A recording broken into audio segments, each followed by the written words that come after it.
Welcome to my channel concept point. तो topic जैसे कि आप देख रहे हो, नौकरशाही मीन्स स्थायी कार्यपालिका।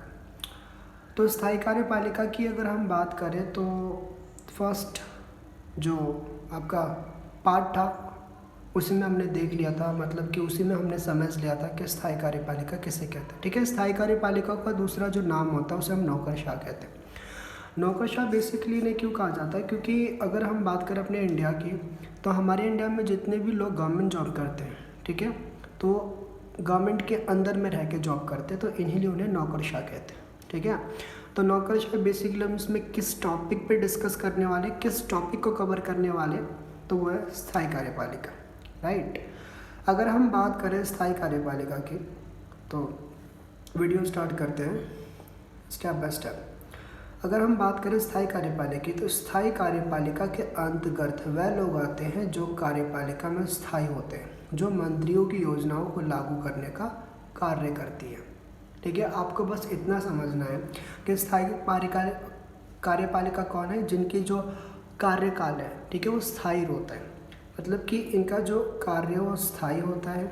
ठीक है, और ये मंत्री द्वारा जितने भी योजना, ठीक है, बनाए जाते हैं उनके द्वारा उन्हें लागू करने का काम, ठीक है, हमारे स्थायी कार्यपालिका का काम होता है। अब मान लीजिए कि मंत्रियों ने क्या किया, योजना बना दी, ठीक है, बट उस योजना को लागू कौन करता है, हमारे स्थायी कार्यपालिका करते हैं। ठीक है, स्थायी कार्यपालिका बहुत ही महत्वपूर्ण अंग है सरकार का, क्योंकि ये काफ़ी पढ़े लिखे योग्य व्यक्ति होते हैं। हम सभी को पता है, अगर हम स्थायी कार्यपालिका की बात करते हैं तो काफ़ी, ठीक है, हाई क्वालिफिकेशन वाले लोग होते हैं ये।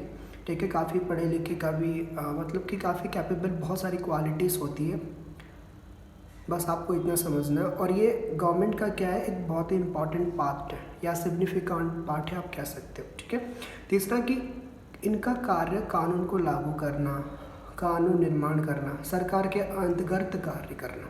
ठीक है, इनका जो मेनली काम क्या होता है, ठीक है, कानून को लागू करना होता है, कानून निर्माण करना होता है और सरकार के अंतर्गत कार्य करना होता है। जैसे कि एग्जांपल के लिए IAS, IPS, IFS एक्सेट्रा। ठीक है, तो ये आपका हो जाता है पूरा टॉपिक कवर।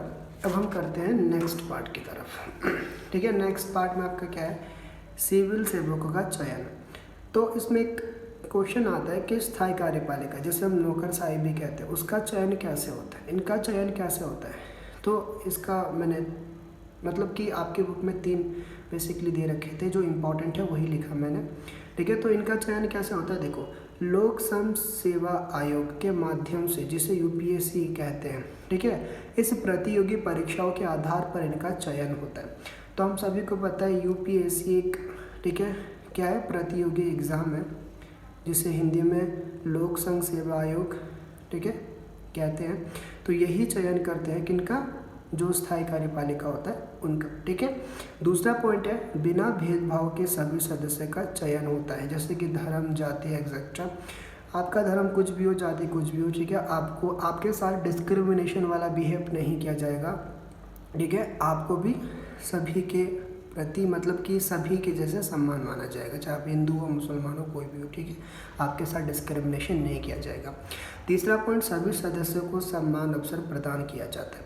ठीक है, सभी सदस्यों को सम्मान अवसर प्रदान किया जाता है। इसका मतलब क्या है, अब मान लीजिए कि कोई आया बंदा, कहा कि मैं नेता का वो हूँ, ठीक है, सदस्य हूँ, या कह दिया कि मैं, मतलब कि इस नेता के साथ मेरी बहुत पहुँच है तो मुझे ये जॉब दिया जाए, तो ऐसा कुछ नहीं होगा। ठीक है, वहाँ पे क्या है कि सभी को इक्वल अपॉर्चुनिटी दी जाती है। ऐसा नहीं है कि अगर तेरी जान पहचान है तो तेरे को हम नौकरी दे देंगे, ऐसा नहीं है। ठीक है, वहाँ पे योग्यता के आधार पर, ठीक है, उनको चुना जाता है।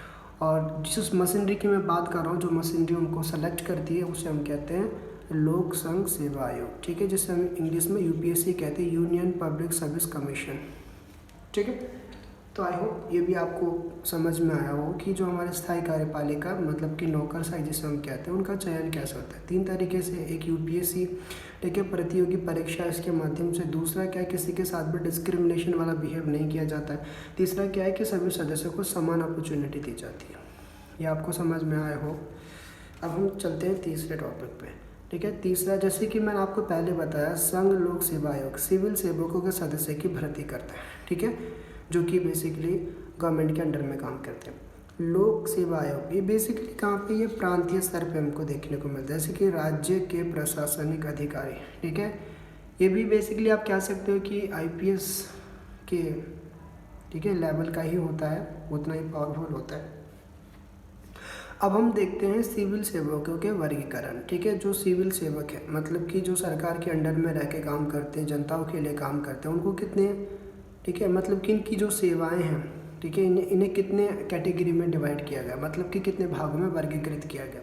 तो सबसे पहला आपका अखिल भारतीय सेवा, जिसमें आपके बड़े बड़े पोस्ट जैसे कि IAS, IPS, Indian administrative service, Indian police service, ऐसे आते हैं, ठीक है। दूसरा आपका केंद्रीय सेवा, जिसमें आपके भारतीय विदेश सेवा, ठीक है, भारतीय सीमा शुल्क, ऐसे ऐसे, ठीक है, जो अधिकारी वो आते हैं। तीसरा आपका प्रांतीय सेवा, एग्जाम्पल जैसे कि डिप्टी कलेक्टर, ठीक है। तो ये 3 तरह के सिविल सेवक होते हैं, ठीक है, और इनको 3 कैटेगरी में क्या है, मतलब कि सिविल सेवकों की क्या 3 कैटेगरी में, ठीक है, डिवाइड किया गया, और ये इस तरीके से है। सबसे पहले अखिल भारतीय सेवा, जिसमें आईएएस, आईपीएस आते हैं। केंद्रीय सेवा, भारतीय विदेशी सेवा, भारतीय सीमा शुल्क, ऐसे सेवा आती है, ठीक है। और तीसरा हमारा प्रांतीय सेवा, एग्जाम्पल जैसे डिप्टी कलेक्टर, ठीक है। आई होप आपको समझ में आ गया कि सिविल सेवकों के जो वर्गीकरण है, ठीक है, उसे कितने भागों में वर्गीकृत किया गया, ठीक है। चौथा, अब थोड़ा सा डिटेल में जानते हैं इनके बारे में। अगर हम आईएएस की बात करते हैं, ठीक है, अगर हम आईएएस की बात करते हैं तो आईएएस आईपीएस के उम्मीदवारों का चयन यूपीएससी करता है, यूनियन पब्लिक सर्विस कमीशन, लोक संघ सेवा आयोग, ठीक है। कौन करता है? यूपीएससी करता है। किसका? आईएएस आईपीएस का। हम सभी को पता है यूपीएससी एक मशीनरी, जिसमें क्या है कि ये जो आईएएस आईपीएस है ऐसे उम्मीदवार को, ठीक है, ये सेलेक्ट करता है। ये आपको जानना बहुत अच्छी तरीके से। दूसरा, ये केंद्र सरकार के प्रति उत्तरदायी होती है। केंद्र सरकार ही इसका चयन करती है भाई, ठीक है। इसीलिए क्या है कि ये मतलब कि केंद्र सरकार के प्रति उत्तरदायी होती है।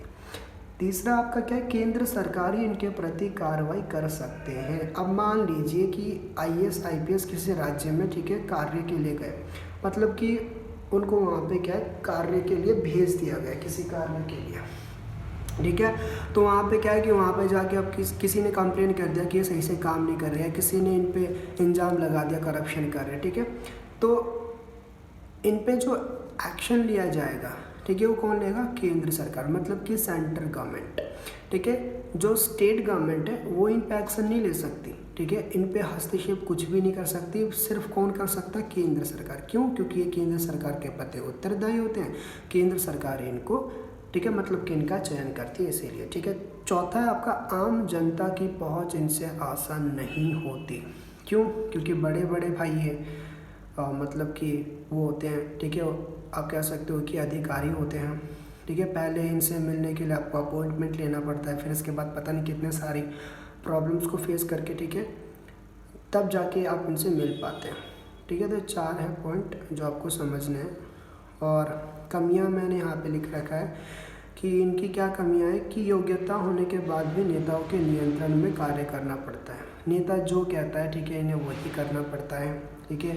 नेताओं के गुलाम मान सकते हैं, सेम वैसे होता है, ठीक है। नेता जो कहते हैं वही करना पड़ता है। तो इतना पढ़ा लिखा होने के बाद भी मतलब एक अनपढ़ नेता के नियंत्रण में रहना पड़ रहा है, तो होगी गुलामी वाली बात, ठीक है।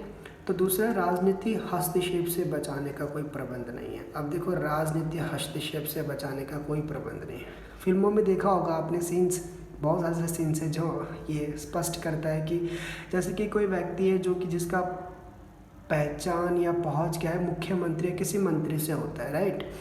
जब वो कोई गलत काम करता है तो उसे रोकने के लिए मतलब कोई बड़ा अधिकारी, जैसे कि आईएएस आईपीएस कोई भी मान लो, ठीक है, सपोज कीजिए कि वो रोकने के लिए उनको आते हैं, ठीक है, ऐसे गलत काम मत करो, या उनके प्रति एक्शन भी लेते हैं, तो सामने से, ठीक है, किसी का भी कॉल आ जाता है, जैसे कि मुख्यमंत्री, कोई भी मंत्री हो, ठीक है, उनका कॉल आ जाता है और कहते हैं, वो क्या कहते हैं कि मेरे आदमी को छोड़ दो। तो सीन इसको मतलब कि जो मूवीज़ है ना, वो भी क्या स्पष्ट करता है हमारे कि जो हमारे जो सिविल सेवक होते हैं, मतलब कि आईएएस आईपीएस होते हैं, ठीक है, इनको क्या है कि राजनीतिक हस्तक्षेप से बचाने का कोई प्रबंध नहीं है, ठीक है। अगर उन्होंने बोल दिया छोड़ दो, छोड़ दो, ठीक है, एक्शन मत लो, तो वही करना पड़ता है उनको। आई होप कि ये भी समझ में आ गया आपको, ठीक है। अब लास्ट टॉपिक है आपका कार्यपालिका के कार्य। तो 2 तो भाई मैं, ठीक है, पहले से क्लियर है, क्या कानून को लागू करना सबसे ठीक है, इम्पॉर्टेंट वर्क होता है ये हमारे एग्जीक्यूटिव का। दूसरा है देश की व्यवस्था को सुचारू रूप से संचालित करना, देश की व्यवस्था को सही तरीके से ऑपरेट मतलब कि चलाना।